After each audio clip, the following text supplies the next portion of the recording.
Sisters in Crime Australia is delighted to welcome you to our July event, International Women of Mystery, brought to you to the world thanks to the miracles of Zoom. My name is Phillipa Martin, although in the crime writing world I'm better known as PD Martin. I'm an author and corporate writer, and last year I finished my PhD in creative writing. Today we're going to be talking to A Larkin, Natasha Molt and Kirsty Manning, and they're going to be talking to me about their International Women of Mystery, their many adventures and where they take them, and why we should sit up and take notice. At the outset, on behalf of Sisters in Crime Australia, we acknowledge the traditional owners of country throughout Australia and recognise their continuing connection to land, waters and culture. We pay our respect to their elders, past, present and emerging. Thank you.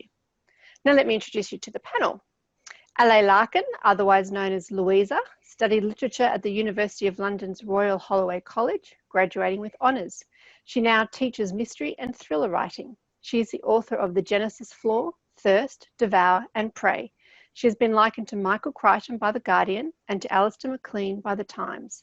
The Genesis Flaw was nominated for 4 crime fiction awards, and Thirst was described as the best Antarctic thriller since Ice Station. She has just completed a psychological crime thriller set in Seattle. In Prey, Olivia Wolfe, the hero of Devour, is back.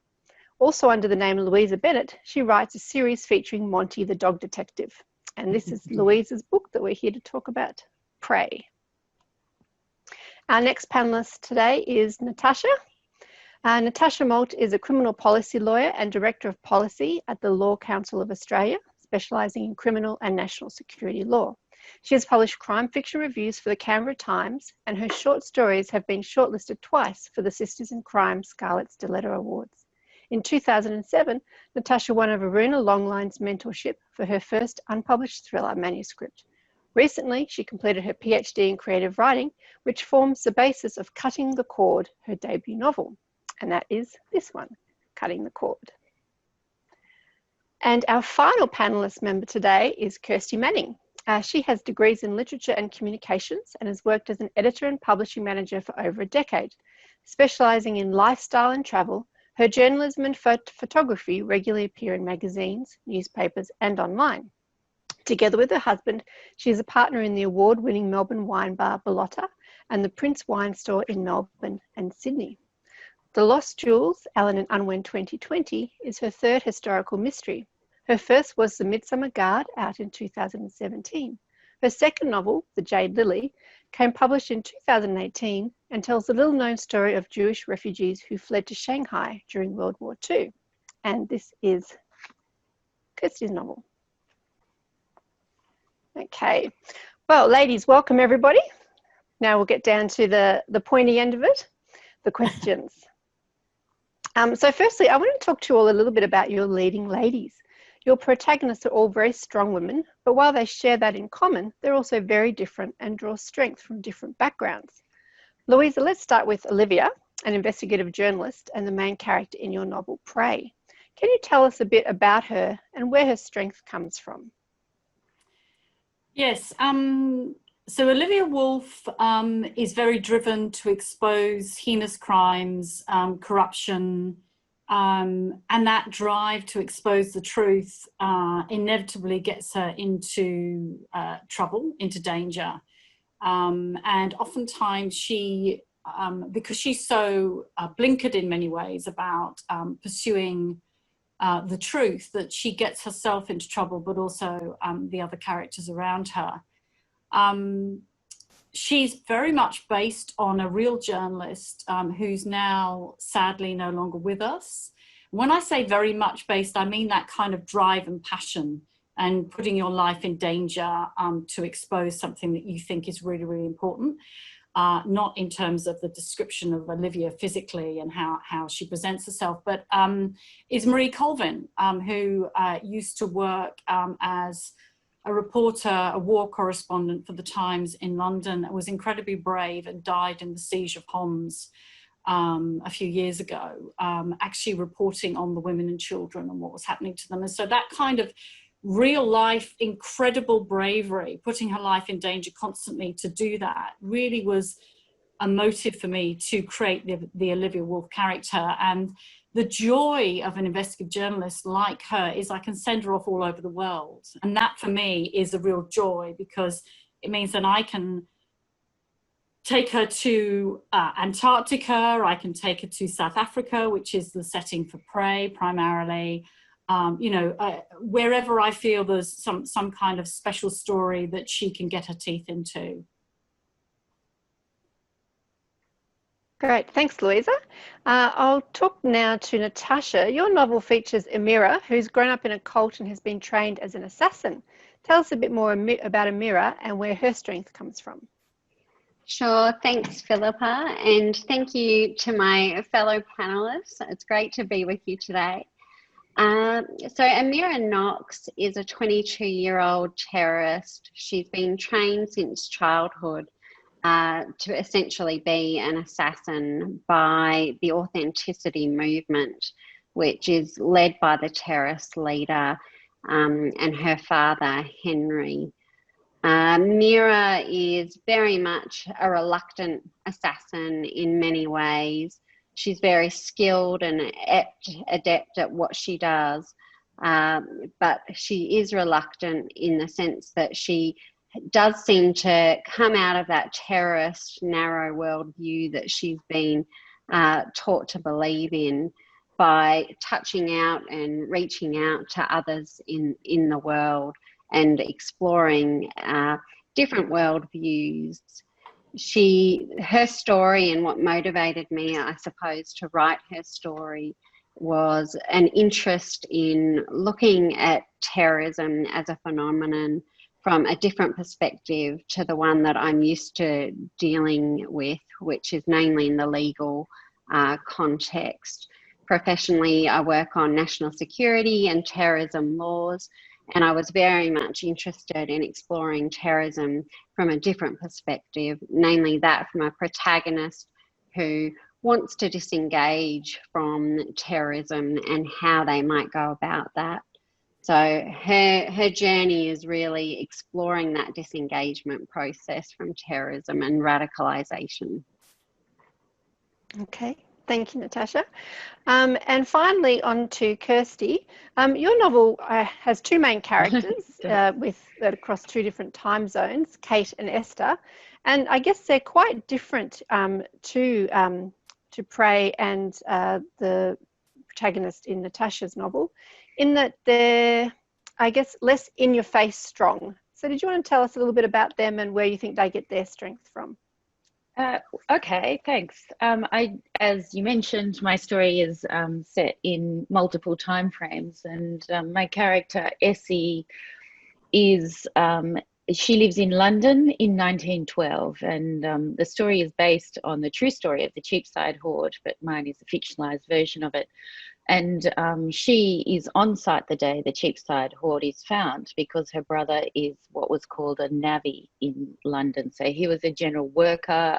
He was kind of digging up a basement for, a few coins a day, and stumbles across some treasure. And Essie is the eldest daughter of an Irish immigrant family. And as I mentioned, in 1912, that's when the suffragette movement was very powerful in London. The Votes for Women was raging across London, but she, of course, is from a very impoverished family, from a part of London that really, she can see what they're fighting for, but she works as a seamstress in a factory, and she has younger siblings, and all she wants is for her younger sisters to be able to finish school in a way that she hasn't been able to. So as you say, she's not heroic, she's not educated, she works in a factory, and she stumbles across something that could change the future for her family but might not.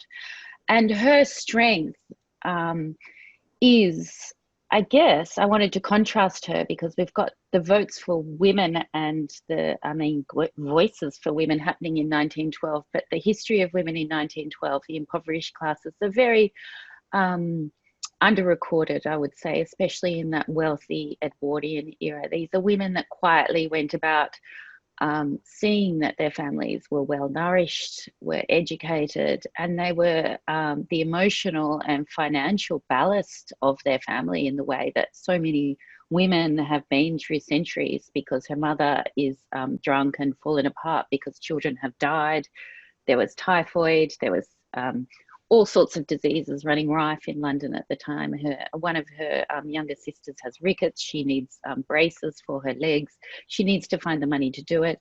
So her strength comes from that quiet and noble way that women go about. And all women, whether they're educated or privileged or not, I think you would ask, their biggest goal is what can they do for their family, and how can I get my family through this? We're all doing it now, aren't we, in lockdown? Like, how can I kind of gather together the people I love and get them all out well and happy and with the best kind of future they can have? And hers is that future, and she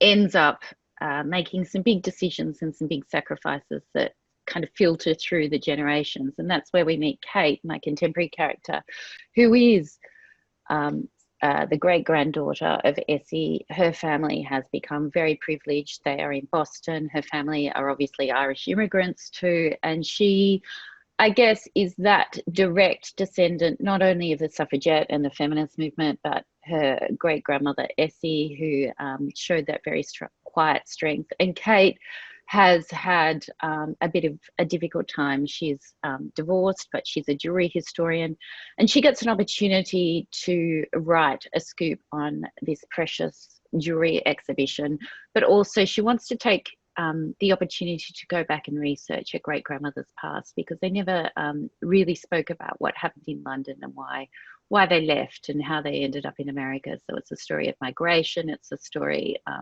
I guess, of immigration. It's a story of secrets among families, and I guess the strength that women have to kind of make decisions, and that question of what would you do for the people that you love most. Yeah, it's, as you say, it's interesting to bring it into our contemporary times. Of course, some of the panel members are in Melbourne, so in the heart of lockdown at the moment. I was going to wear my mask actually, but decided not to. But well, yeah, masks are still important. It doesn't matter if you're, where you are in the world. I'm in that's Sydney. true. I go supermarket shopping in a mask and I wear gloves. So, Very true. A very big thing. It is. Anyway, back to your wonderful books. I really enjoyed all of your characters, your leading ladies. I did find that, as I said, that common thread was the strength, even though they were strong in very different ways. And Kirsty just mentioned, of course, two of her locations being Boston and London. And of course, this panel is called International Women of Mystery for a reason. Across the three novels, in fact, we see London, Boston, Zimbabwe, Johannesburg, Sydney, Germany, and Switzerland. I may have missed one or two, hopefully not. And I'd like to really talk to you about setting now. I'm thinking about how you researched your different locations as well, and whether you actually visited all of the locations. So for this one, I might start by asking you, Natasha, about your settings for your novel. Thank you, Philippa. So for my novel, it's based partly in Australia and partly in Germany and Switzerland. A key theme in Cutting the Cord relates to the global financial crisis, which is when the novel is set. And when I was looking at Amira's story and appropriate settings for it, it really became apparent at the time when I was writing it during the global financial crisis that Europe in particular was really confronting how they were going to handle the situation. And Greece at the time was really suffering economically, and major countries such as Germany were seeing what they could do to assist Greece at the time. And part of the theme relates to the terrorist movement being called the Authenticity Movement. It's kind of a bit of a wacky cult. I think, as Philippa mentioned earlier, but one of its key themes is that people that have this economic drive, that it really distracts them from the deeper things in life. So it is a very sort of wacky sort of movement, if you will. But taking that economic aspect into account, I did think that Germany was a good place to situate much of the novel, in addition to the Australian context.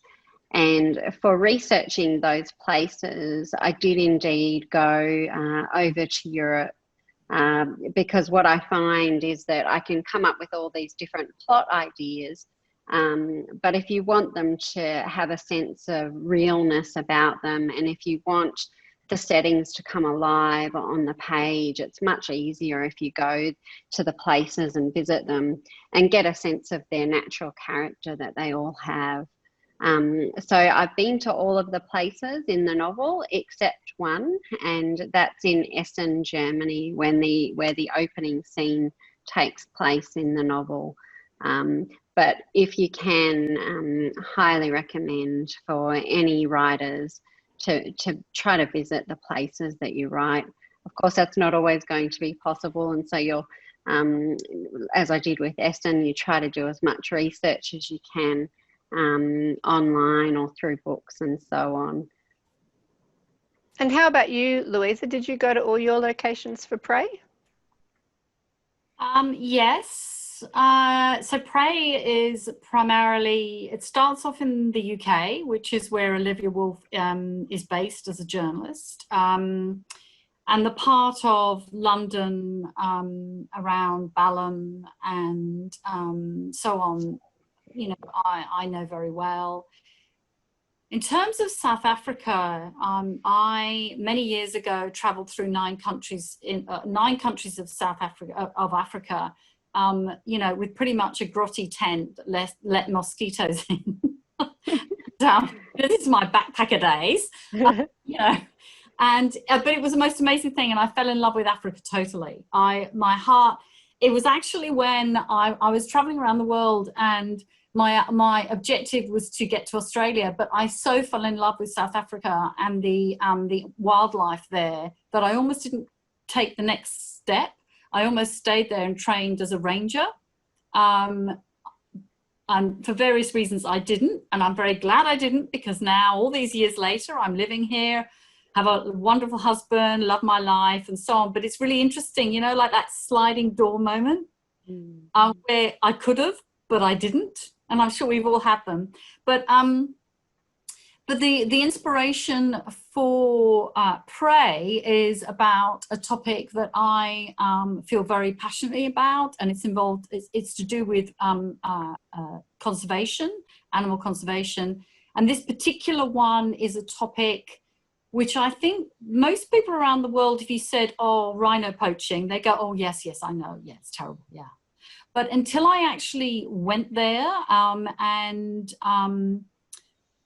began to really investigate who is funding this. And that was really interesting, because the assumption is, you know, it's perhaps local guys, you know, they haven't got, you know, they need money. So, you know, they butcher the animals to make money, you know, feed their family and so on. But it's way more than that, because actually the people that make the money out of it are primarily based in Vietnam. And so the trade in illegal rhino horn is driven from by criminal syndicates, really brutal, really wealthy criminal syndicates from Vietnam, a little bit from China, some from the Middle East, but Vietnam is by far and away the major importer. Illegally, of course, because it's completely banned, the international trade. And so for me, a chance to go back to Africa that almost captured my heart in the first place, I leapt at. I went as a volunteer. There are opportunities, of course, to volunteer. Well, there were until COVID hit the world, and now, of course, nobody's traveling, but it was at a time when you could.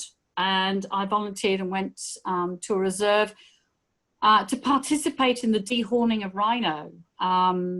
which was a major operation with vets and helicopters and all sorts of things. And the idea was to sort of hopefully make it less likely that the poor animals would be butchered. But what I primarily learnt there was how, you know, the kind of technology, the kind of soldiers that are involved in this, the soldiers that come over from the borders, they're so well armed. They even have their own helicopters. You know, I mean, this is like the metaphor that kept coming to mind all the time was like, this was warfare. And what Olivia Wolfe as a character walks into is an investigation of what she thinks initially is tax evasion by a very senior cabinet minister in the UK. And this, following this trail of kind of corruption, takes her to South Africa. And of course, she initially has no idea what she's going to get herself into and how incredibly dangerous it is, you know. And so yes, I did. I went to South Africa. I learned all sorts of things while I was there. I helped patrol fences at night to keep poachers out, which was probably one of the mad and crazy things I've done in my time. That was actually probably really scary. And of course, that's a scene in the novel too. Yeah, well, and the scene in the novel is the scene pretty much I went through, where there are these rifles, like literally with me in the passenger seat of this Land Rover, and the owner of the reserve, who's in his 70s, and basically his life has been dedicated to defending them. Patrolling, we were doing the 1 to 4 a.m. shift, which is the shift where they're most likely to come in, and they come in with packs of dogs and so on. And he said, just all you got to do is you've got to turn this searchlight from side to side, and what we're looking for is eyes. And that really freaked me. And I said, eyes? And he went, no, not human eyes, the dogs. They reflect back. That's how we'll know it's them. And I'm like, I said, yeah, okay, but what if we actually find these poachers? They're well armed. There's you and me and a radio. And he said, well, you've got two choices. You hide under the dashboard or you do something. And I'm like, oh dear. And it kind of suddenly hit me. And then I was thinking, oh, please don't. And then I turn the searchlight and I see these eyes and I almost pass out because I think, oh no, this can't be happening. And fortunately for me, it was a pack of hyenas. So their eyes are very similar to dogs and they're reflecting back. But anyway, that's just one of the crazy stories I can tell you, but I'll leave it at that. But there you go. Yes, I have researched, and yes, it does help me build the bricks of detail for my story. Yes, thank you, Louisa. Now for Kirsty, what about you in terms of your settings? We mentioned London and Boston. Did you get to go to both of those places for your research? Yes, my research was pretty sedate compared to the other two, I think. Yeah, probably nobody nearly sensible. died. Nearly died in the researching of my book. But Boston, my boyfriend at the time, years ago, now husband, went to uni in America. So I had been through there and spent time there when in my backpacking years, and he was at uni over there, so I was charmed and quite smitten by the city. So I've always kind of held that in my heart. With London, I had been to many times, but I went back with purpose this time to research the book in Cheapside. The Cheapside Hoard is located at the Museum of London. It's in storage at the moment, so you can't actually see it, but it will be coming out in about 2024 when they have the new museum open. So I went to Museum of London at the time. Coincidentally, they had a suffragette exhibition on there. So, and then I went on a walking tour of London. So that was very helpful. And I should say my story, The Lost Jewels, has a third timeline running through it. And that is the origin story of a piece of jewellery from the Cheapside collection that goes from where it is discovered in the ground, and that is thought to be 16th century Golconda, and it traces the passage of some of the jewels from India, from Sri Lanka, from Colombia, from origin through to the source in museum. And so if I just switch back to London, I actually took my 15-year-old son with me, which was lovely, and we did walking tours because part of the story of London and Cheapside is they think that this hoard, though it was discovered in 1912, they think it was buried in the 17th century, so mid 1600s. And that, of course, is the time of the Civil War in London. It's the Great Plague, and of course, it is the Great Fire. So I did a Great Fire walking tour, and at the Museum of London, that was a very good resource. Again, they had a Great Fire exhibition on as well. And then you can kind of walk through to where it started, and you see Monument with that beautiful frieze by Wren, which has London almost personified on her knees, and they have hope and charity kind of lifting her up, trying to get her to rebuild. And as I walked around London, it is incredible because it is a city of layers, and it has been brought to its knees so many times. It has been invaded, and it has reinvented itself and rebuilt itself time after time. And of course, when I was writing this book, I had no idea that we would see the worst bushfires we've ever seen in life, and the plague, of course, and now we're all indoors again in Melbourne due to this crazy virus. And so to research the 1600s, I read the diaries of someone called Samuel Peeps, who kept a very kind of he was I guess a public servant and serial philanderer, really.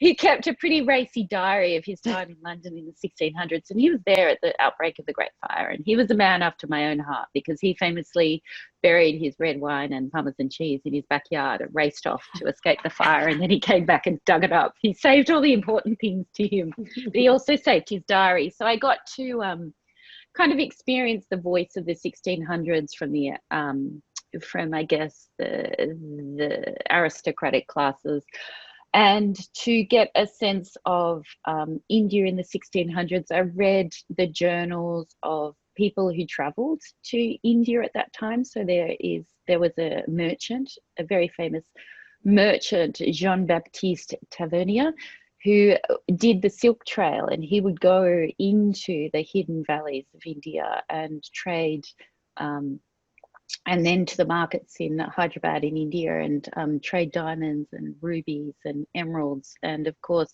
there are academics now who have traced the history of mining in Colombia. And I went to an academic who has a history of 16th century India, and so I was able to read those translated texts just to check that I could capture that era. And of course, it's modern day Sri Lanka as well as in the book. So when I'm writing about cultures that are not my own, I'm very careful to go back to the original historical source. I mean, you can't go back in actual time to 1600, so I try and look at the historical texts. And then I try and speak to academics or people who are of that culture or experts in that culture to kind of get that authentic feel and see that what I'm writing really pays homage and is respectful of that time and era. So that was the kind of research I did, a physical walk through London and through the museums and then through the plague pits and the Great Fire. And then it emerged when I did that London really needed to be a character in my book. You know, there's a scene where kind of they talk about Boudica raising a fist to get the city. And it was, I wanted to get that sense that London kind of picks herself up and brushes herself off, like the London in Wren's Monument, and keeps on going. And that's kind of the story, one of the themes of my story, that you know, my characters Essie and Kate are brought to their knees by such trauma in very different ways, and how they reach out and get through community and through how they kind of pick themselves up and keep going.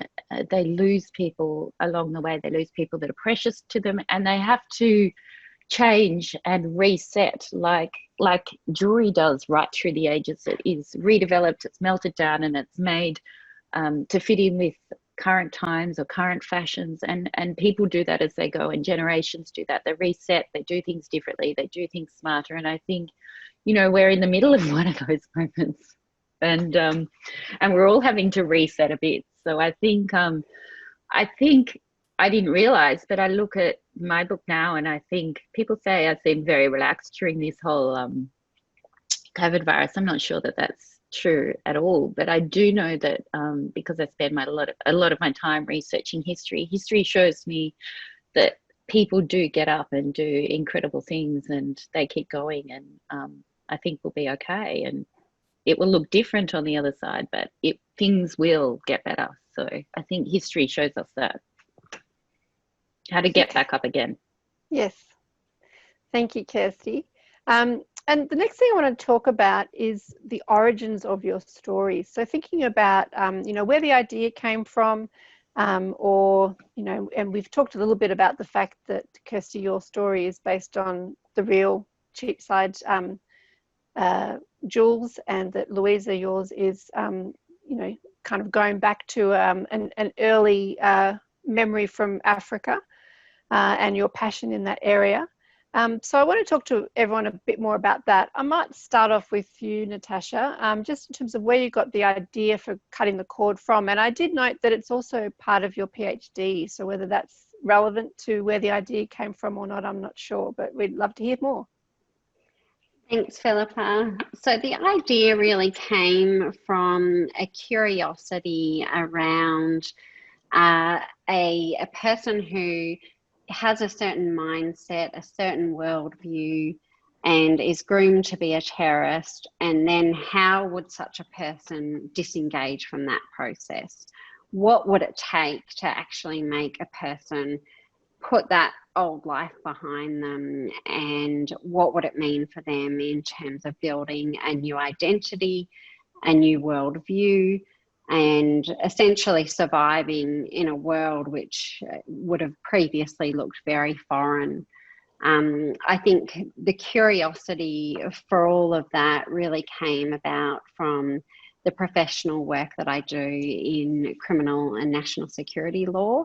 It's very legalistic. It's looking at, I suppose, more the law enforcement and intelligence agencies, their needs to prevent terrorist acts from occurring and to have sufficient investigatory powers in order to prevent and hopefully eventually prosecute people that are guilty of terrorism acts. So that's all very legalistic, but during the course of that work, I couldn't help become curious about, well, what does this mean for the actual individuals that are involved in terrorism? So I suppose probably for many of us, it's a curiosity to explore something from a bit of a different angle that really drove the story. Okay, thank you. And what about you, Louise? Did you have anything to add? I know you've talked already about the idea coming from those early trips and those early interactions. Is there anything else in particular that was the origin for you for this story? So I think, so in terms of the dynamics of the characters, one thing that I wanted to do was to make sure that Olivia Wolfe, who is strong in many ways, as in she's a strong loner, she's very independent, she's very resourceful. Her only friend really, who's a retired detective, has taught her a type of self-defense that can get her out of some situations, but not all. But what I was interested in was the vulnerability of her as well, that, there is a scene in the book where the ultimate person from the criminal syndicate who is driving everything and has sent an assassin after her to stop her investigating, he uses one of her weaknesses, which to basically try and force her to back away, to leave South Africa. And that is about her past and also about the people that she loves. So that, this retired detective and his family basically are going to disappear unless she leaves South Africa. And So I find those sort of things, understanding a person, how they might react, like Olivia, under those situations, also the dynamics of the characters, because there are two that are really important. There's a triangle between them, and there's a detective from what's called the Global Threat Task Force, whose actual job initially is also to keep Olivia out of it. But he soon becomes part of the investigation. And he has been her nemesis in Devour. He gets in her way all the time and sees her as the problem.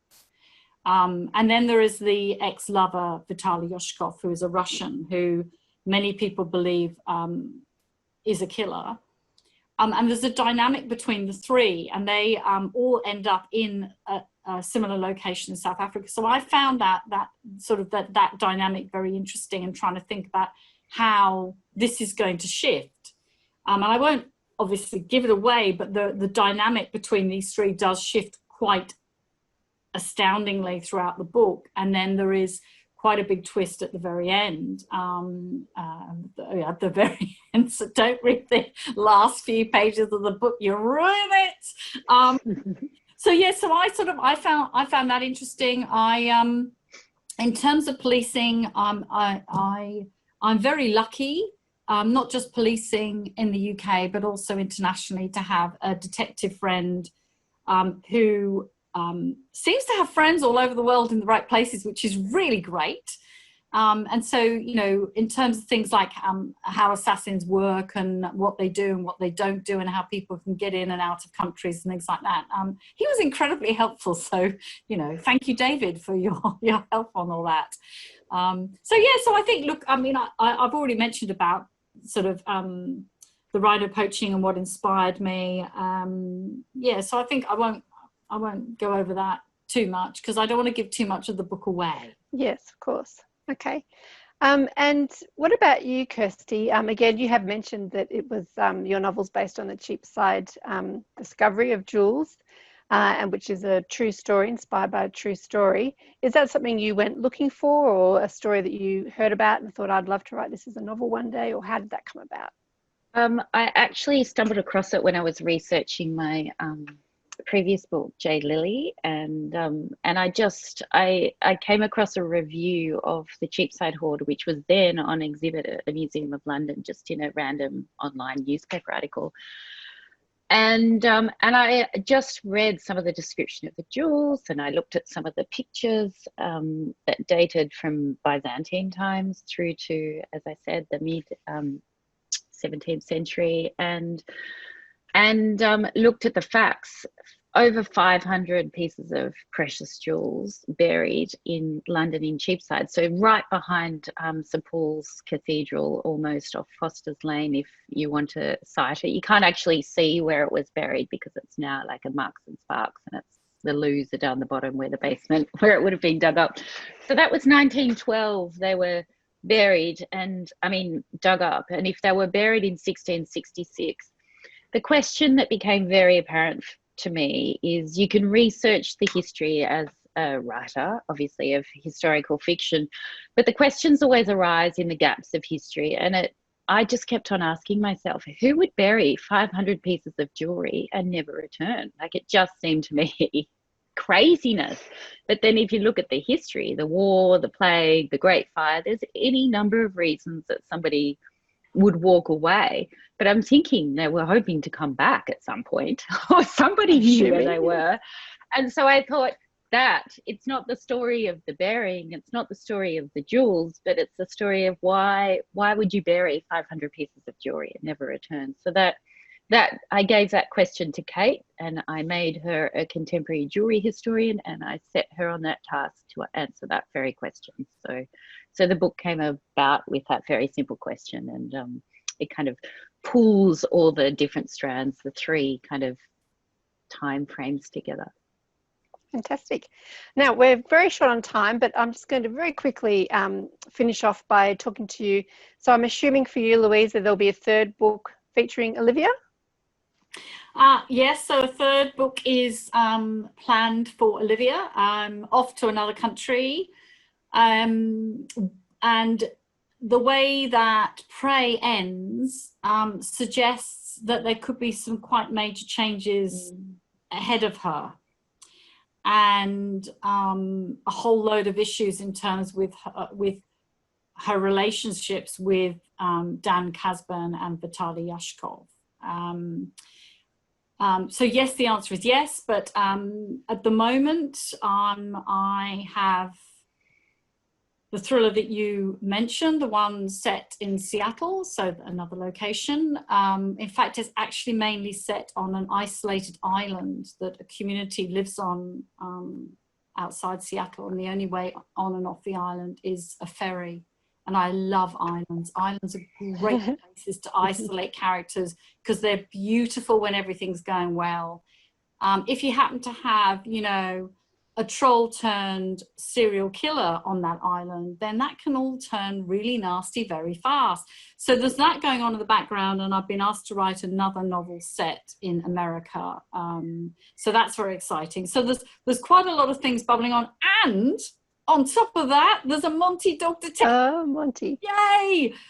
Which, of course, I don't write as A Larkin, it's Louisa Bennett, but there's a new Monty dog detective coming out due to popular doggist requests.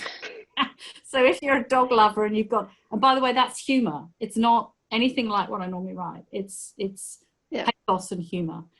So I've got quite a few things bubbling away. So it's an exciting time. And what about you, Natasha? Are you going to bring Amira back, or are you working on something different now? Yes, I hope to bring Amira back, and very much like Louisa, in different settings, different countries and locations. Fantastic. And what about you, Kirsty? Is Kate a character you could see coming to life for you again? I have been asked that quite a lot on the release of this book, but no, I have just delivered my next book, and it is a completely different time frame, completely different era. It kind of starts in pre-war France and goes into Germany during the war. So it's a completely different book, but again, based on an extraordinary woman and a true pocket of history. So that will be out next year. And the next two books have kind of in the making, but with historical fiction, you're kind of working a few years ahead because not that I'm writing, don't quote me on that, because nothing has been put down on the page, but you start doing the research. I'm getting better and more efficient at my research because you do a lot of work on the reading and the up at the era and everything you need to know, but so much of it doesn't make it onto the page. But I'm getting better at working out what goes in and what stays out, so that my editor doesn't have to cut it out. It's too much description. So I think that happens across a few genres, actually. Yeah. So trying to anchor the historical period.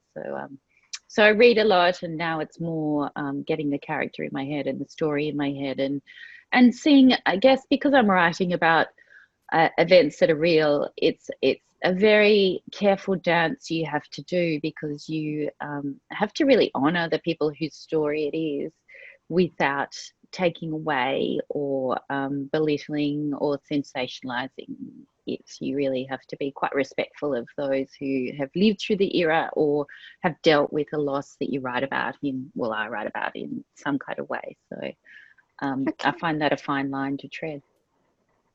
All right, well, thank you very much. I just want to, before we move on to another exciting part, which is to give away some books, I just want to remind everyone that we've been talking about these lovely novels. This is Kirsty's and Natasha's. Hopefully I'm not covering and Louisa's, also known as A Larkin's. So thank you very much, ladies, for talking to us today. Now we're going to choose 3 lucky ticket holders to score packs of crime novels worth $150, including books by the 3 of you, the panelists today. So what I'm going to do is I'm going to ask each panelist to choose a number between 2 and 30. So Louisa, what number would you like to choose? 15. 15. Just one Please. moment. There we go. 15 is AJ Collins. Woo! Yeah. And what about you, Kirsty? Who would you like to choose? 13. 13. Lucky 13 is Amanda Lucky 13. Barnes. And Well done, Natasha? Amanda Barnes, yes, well done. And you, Natasha? 22. Oh, that's my lucky number as well. That is Mary Reid.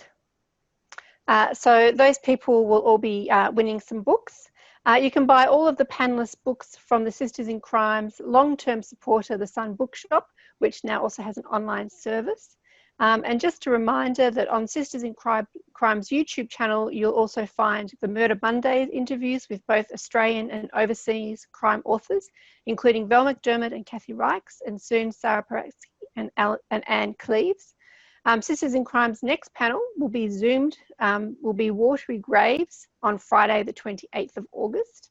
And you can also keep in touch with Sisters in Crime through its website, and you can sign up for the monthly e-newsletter Stab in the Dark, or better still, join.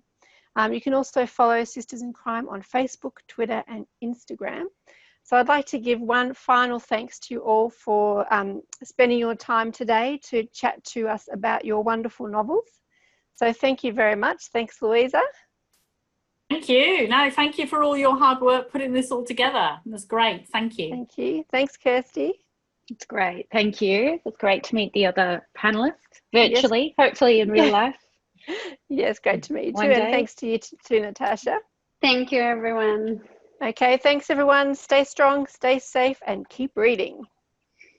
Bye. Bye.